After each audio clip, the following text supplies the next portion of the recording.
When the Queen's death was confirmed, Elaine Paige felt crushed with grief, almost as if she was mourning a relative rather than the monarch. "I know this may sound strange, but I honestly felt as though I'd lost a member of my own family. I'm such a staunch royalist," she tells me. "Every time I'd met her, she was so real, so honest, someone who always looked you straight in the eye. I tend to be rather an over-emotional person. I was heartbroken by her passing, and, for at least 2 weeks afterwards, I stayed at home, not going anywhere. I wanted to be alone to grieve." Having been asked rather hastily to turn her popular Radio 2 Sunday show into an extended tribute to Her Majesty, she shared anecdotes, of which more shortly, from some of the many times the pair had met over the years. "It was clearly a challenging experience. I don't mind admitting I struggled to hold it all together towards the end of the radio tribute," she continues. "But I was determined to thank her for her 70 years of service and more without cracking up." Little wonder the outspoken septuagenarian star of stage and screen needs no prompting to share her frank disbelief at what has happened since. "What does Prince Harry hope to achieve," she asks, "by his endless swipes at the royal family? I still can't quite get my head around how much he's changed. Go back 10 years and he was always that mischievous chap, full of fun. He was the relaxed royal, the easygoing live-wire. And didn't we admire his army service and his inspirational involvement with the Invictus Games? He was the one telling those young men and women injured in conflict, 'Come on. You can do it.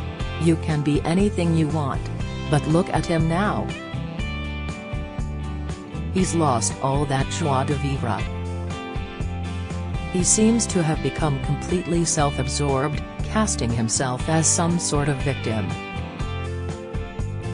And I simply don't understand it.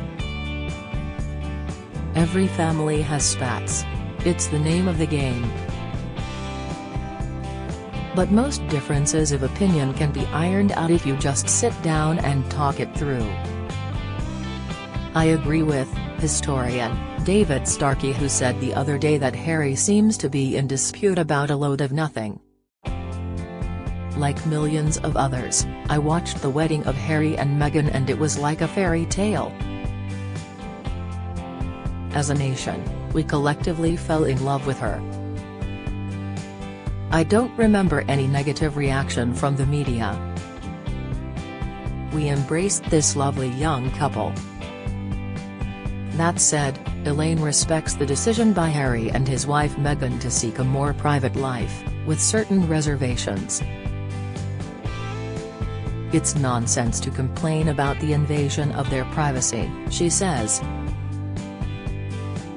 The one person who has invaded Harry's privacy more than any other is Harry himself. The documentaries, the books, the TV interviews, it's hypocrisy. So, what's the solution? Well, to be brutal, I think it's time he shut up. The Princess of Wales said the other day that therapy doesn't work for everybody, and she may have hit the nail on the head. Now, Harry needs to go and do something useful for charity. He needs to stop lashing out at his father and his brother, at the institution of the royal family. He's become delusional. He needs to find some peace and dignity. She continues, but I thank the Lord that the dear late Queen is not here to witness this sorry chapter.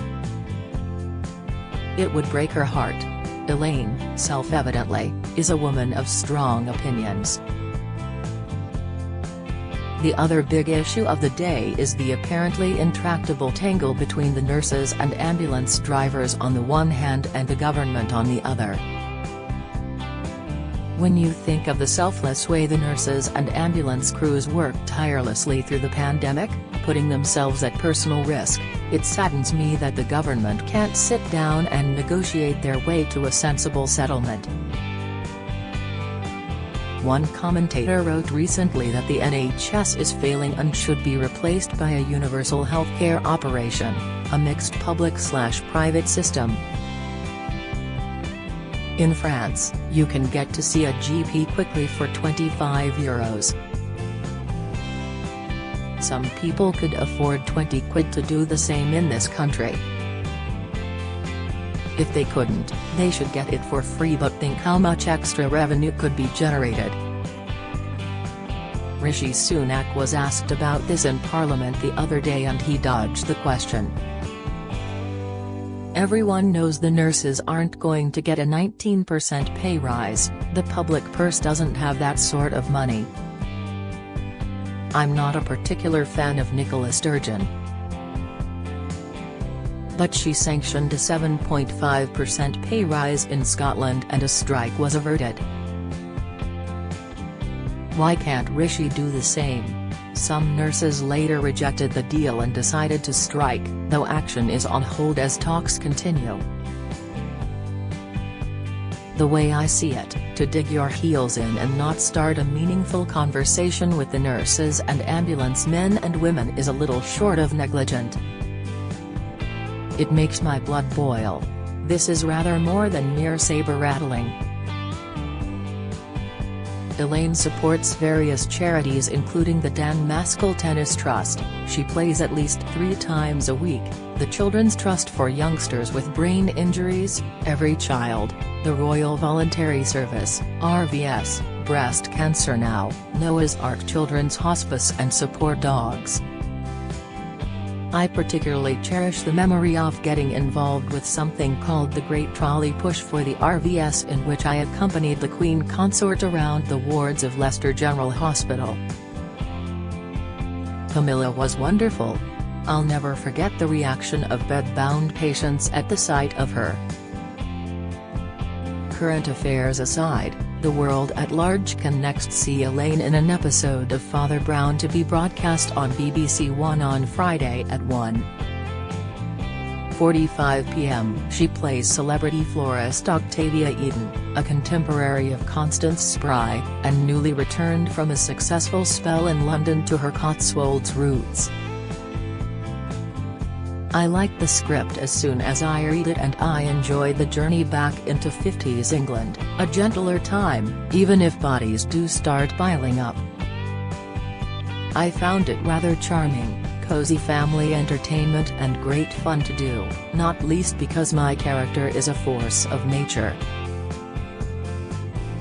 Mark you, I look about 104 what with the costumes and the wigs, none of which are particularly flattering. But it was a lovely experience surrounded by a terrific cast. Mark Williams is perfect as Father Brown, but there's also Claudie Blackley as Mrs. Devine and Tom Chambers, who I know from musical theatre, as the police inspector. Elaine will be 75 in March. She'll have been in the business for 60 years in 2024, the acknowledged queen of the West End musical ever since she created the iconic role of Evita in 1978. The next birthday honours will be announced in June. About time, wouldn't she agree, for an overdue damhood?